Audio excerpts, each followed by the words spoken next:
Saudara-saudara yang dikasihi Tuhan, pada malam hari ini kita memulai ibadah pertongguan kita. Mari kita merendahkan diri di hadapan Tuhan, menghitung segala berkat Tuhan dalam setiap kehidupan kita. Sebelum kita memulai ibadah kita, kami sapa dulu jemaat Tuhan yang terkasih, GKPS Bandung, GKPS Bandung Timur, dan GKPS Bandung Selatan. Shalom dan damai sejahtera bagi kita semua. Sebelum kita mendengarkan firman Tuhan, mari kita bersatu dalam doa. Segala hormat dan puji syukur kami sampaikan ke hadirat-Mu ya Tuhan, karena Engkau masih mengasihi kami, memberkati kami, hingga kami boleh berlutut di hadapan Tuhan melalui pertongguan kami pada malam hari ini. Kami yakin walaupun hanya di rumah saja, kuasa berkat Tuhan Engkau curahkan di tengah-tengah kami, tengah-tengah keluarga kami, agar kami bisa mengerti akan firman Tuhan, agar kami mampu menjalankan setiap firman Tuhan yang hendak kami dengarkan. Kami percaya Roh-Mu yang kudus ini mengurapi dan berkati kami semua. Dalam nama Yesus Kristus kami berdoa dan mengucap syukur. Amin. Firman Tuhan pada Minggu Pentakosta 1 malam hari ini tertulis dalam Galatia bindu 5 ayatnya yang ke-16 sampai ayatnya yang ke-26. Mari kita dengarkan firman Tuhan. Hidup menurut daging atau roh? Maksudku ialah, hiduplah oleh roh, maka kamu tidak akan menuruti keinginan daging. Sebab keinginan daging berlawanan dengan keinginan roh, dan keinginan roh berlawanan dengan keinginan daging. Karena keduanya bertentangan, sehingga kamu setiap kali tidak melakukan apa yang kamu kehendaki. Akan tetapi, jika kamu memberi dirimu dipimpin oleh roh, maka kamu tidak hidup di bawah hukum Taurat.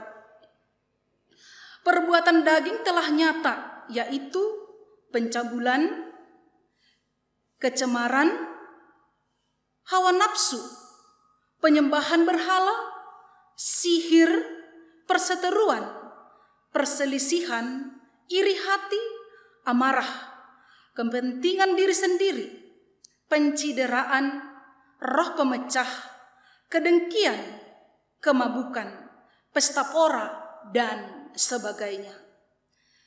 Terhadap semuanya itu kuperingatkan kamu, seperti yang telah kubuat dahulu, bahwa barang siapa melakukan hal-hal yang demikian, ia tidak akan mendapat bagian dalam kerajaan Allah.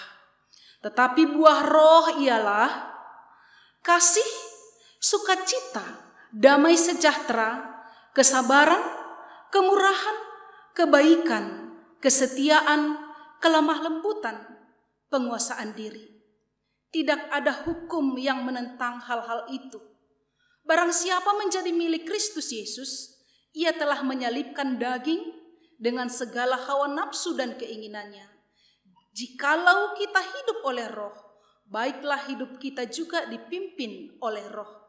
Dan janganlah kita gila hormat, janganlah kita saling menentang, dan jangan saling mendengki. Demikianlah firman Tuhan. Saudara-saudara yang dikasihi oleh Tuhan, melalui teks kita ini ada dua hal yang sangat bertentangan, yang selalu berlawanan, yang tidak boleh bersama. Jika satu muncul, pasti satu lagi tidak dapat muncul. Keduanya itu adalah hidup menurut daging dan hidup menurut roh. Namun keduanya itu tinggal dalam satu tubuh atau satu pribadi, setiap pribadi manusia. Namun keduanya itu walaupun dalam satu tubuh, tapi selalu bertentangan. tidak bisa bertemu, tapi justru berlawanan di dalam kepribadian kita, di dalam kepribadian setiap orang. Yang pertama kita bahas dulu tentang hidup menurut daging. Kita pernah mendengar istilah seperti mayat-mayat berjalan. Apakah artinya itu? Yang sesungguhnya hanya tubuhnya yang hidup. Bisa berjalan, bisa bekerja, namun imannya sesungguhnya telah mati. Manusia hidup dalam keinginan daging yang cenderung kepada keberdosaan, yang menjijikkan hati Tuhan, yang mendukakan hati Tuhan, yang tidak bisa kita sembunyikan atau ditutupi, tetapi selalu nyata, talar ilobe-lobe di naibata. Bisa dilihat orang, bahwa semua orang mengetahui apa yang kita perbuat.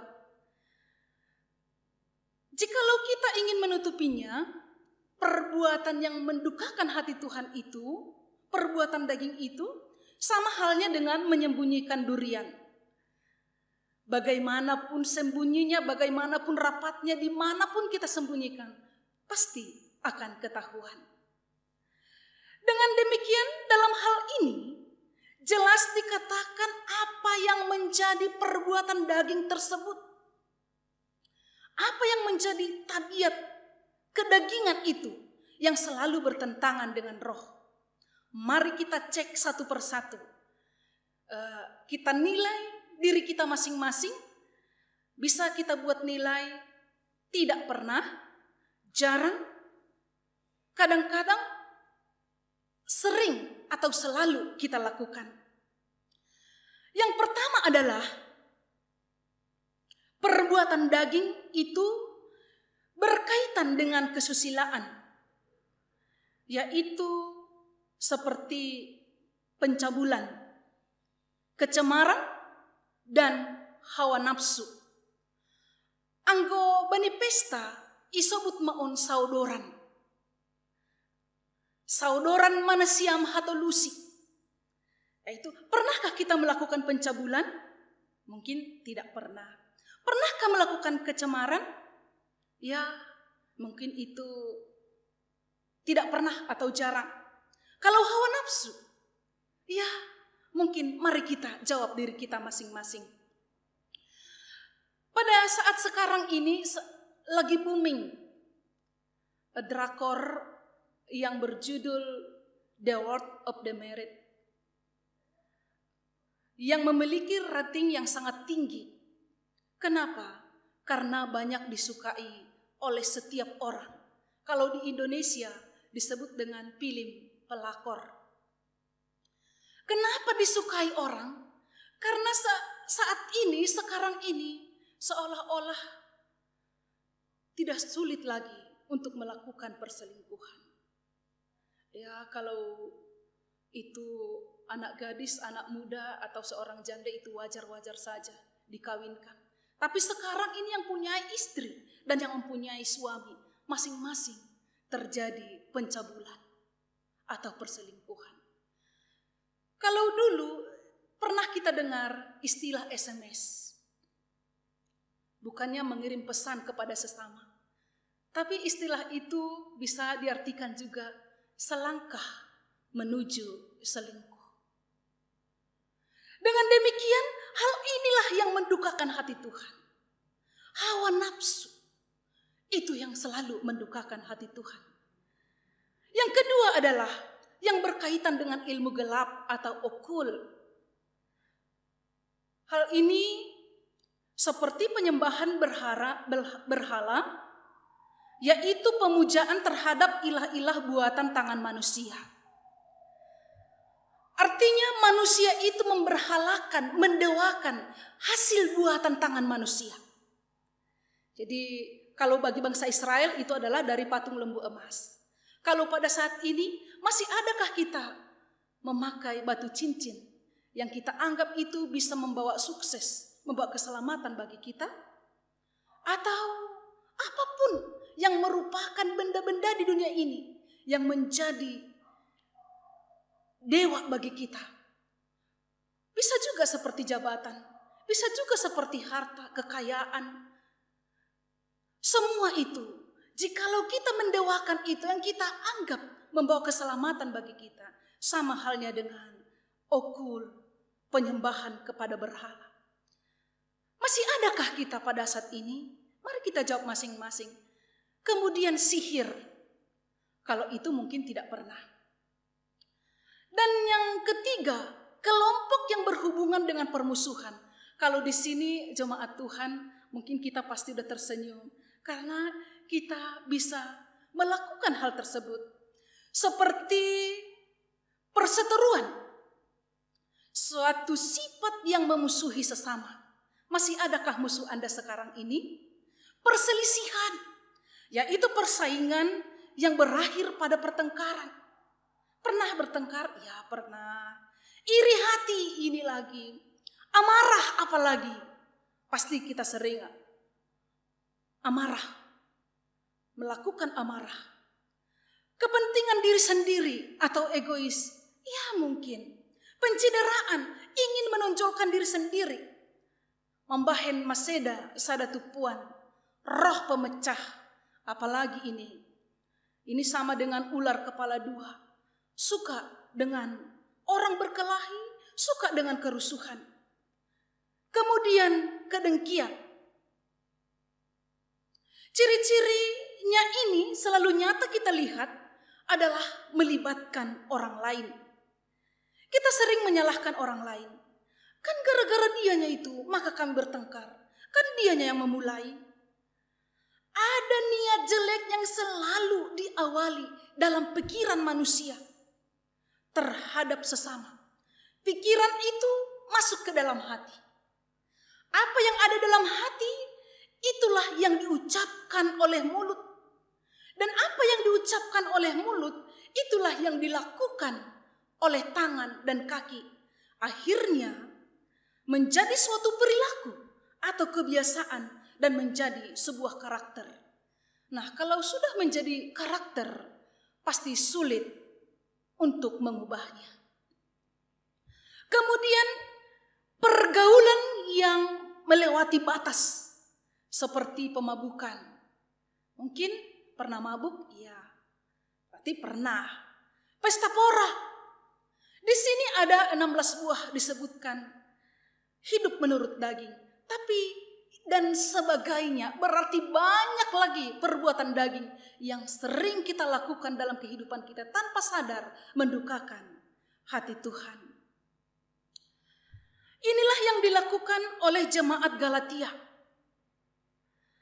Mereka menganggap kami sudah dimerdekakan oleh anugerah Tuhan. Kami sudah diselamatkan oleh kasih Tuhan. Kami sudah dibebaskan oleh anugerah Tuhan. Maka kami dapat hidup bebas sesuka hati kami. Menurut keinginan daging kami. Ya, makanya Rasul Paulus mengingatkan jemaat Galatia. Supaya meninggalkan perbuatan daging. Dan hiduplah menurut roh.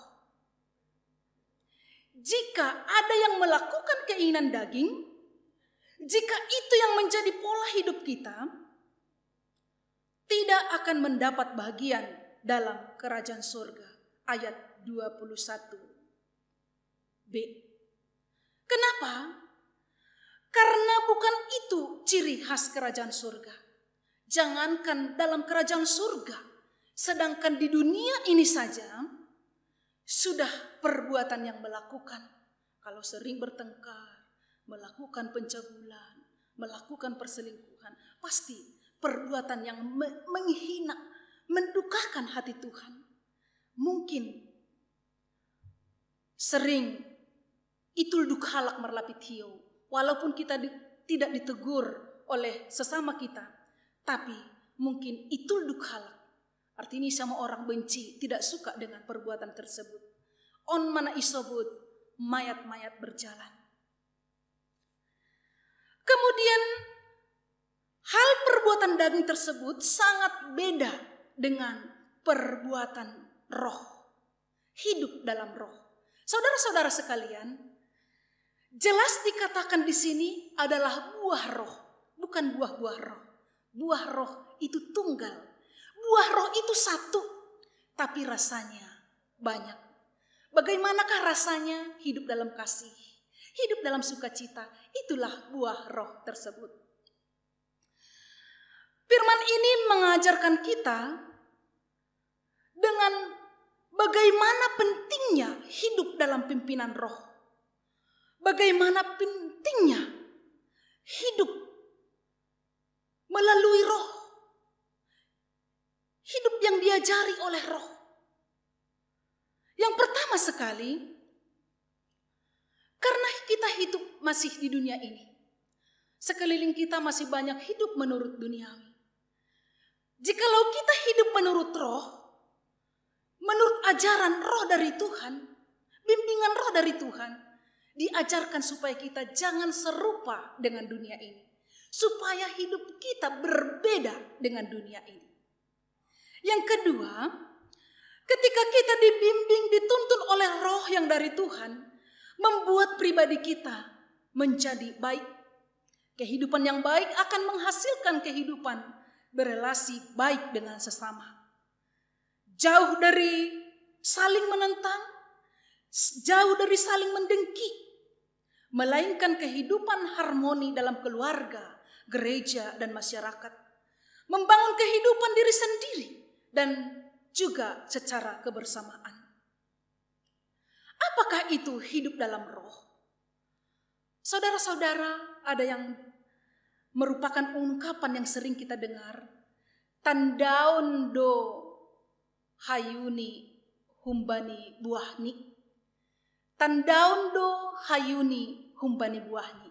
Jadi jelas apa yang kita alami selama ini. Jikalau kita hidup menurut daging, pasti perbuatan daging yang keluar. Jikalau kita hidup menurut roh, pasti buah roh yang keluar. Tidak mungkin pohon semangka berdaun sirih. Tidak mungkin pohon pisang berbuah pepaya. Tidak mungkin buah kacang membuahkan buah yang lain. Pasti apa yang ada dalam hati kita, apa yang kita hidupi, kita imani, pasti itulah kenyataannya yang kita bisa refleksikan, nyatakan dalam setiap kehidupan kita. Apakah itu? Apakah itu hidup dalam roh? Yang pertama sekali, buah roh itu buah dari kehidupan yang dituntun oleh roh. Yang pertama, kasih. Kasih ialah kasih agape. Itu yang diberikan oleh Tuhan kepada umat manusia yang tidak mengharapkan balasan. Kasih yang tulus, ikhlas, tanpa pamrih. Menurut Korintus, 1 Korintus 13 ayat 13, ada 3. Kasih, pengharapan, dan iman. Tapi yang terbesar adalah kasih. Jadi salah satu buah roh itu hidup dalam kasih. Yang kedua, sukacita.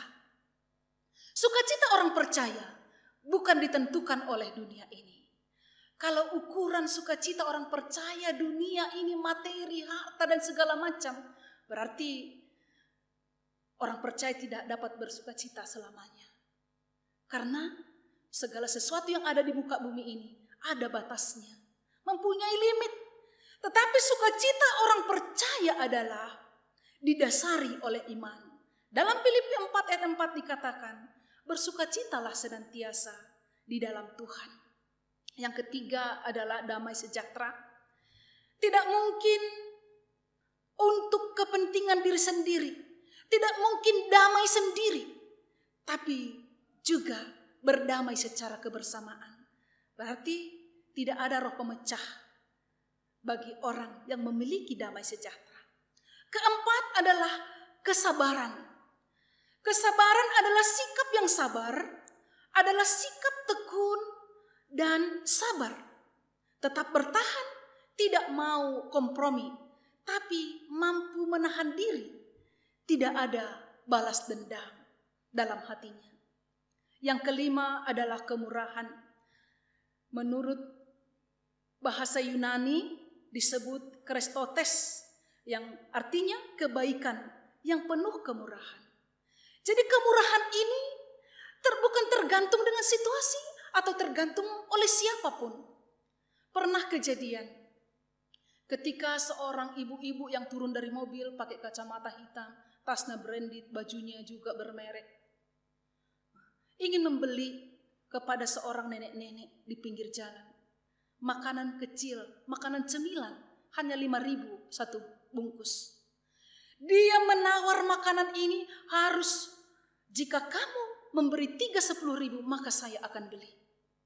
Apalah boleh buat, nenek-nenek ini belum makan 1 harian.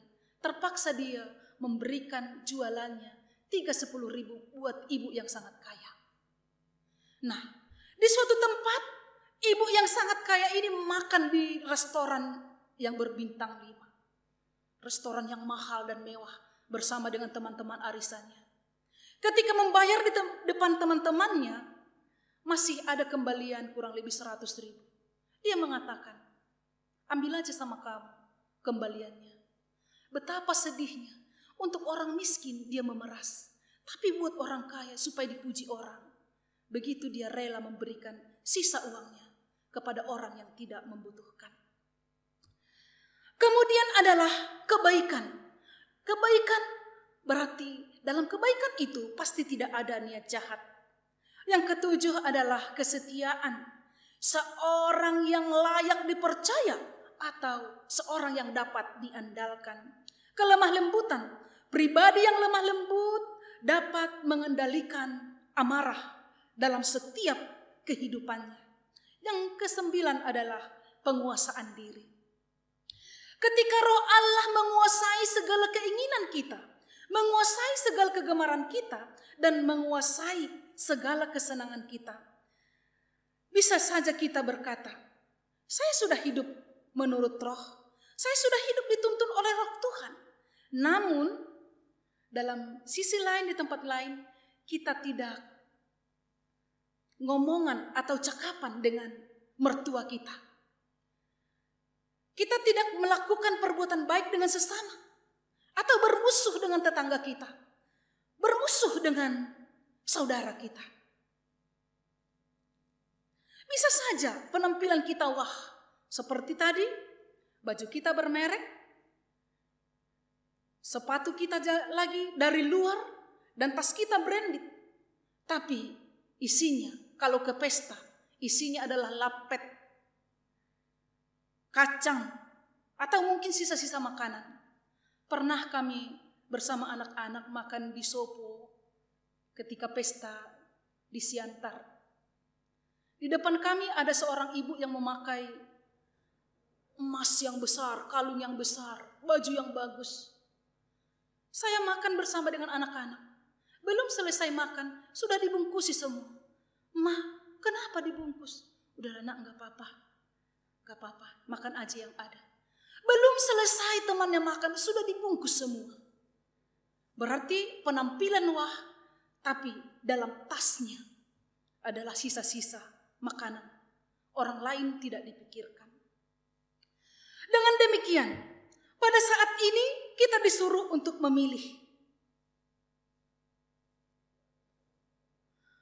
Apakah kita hidup menurut daging?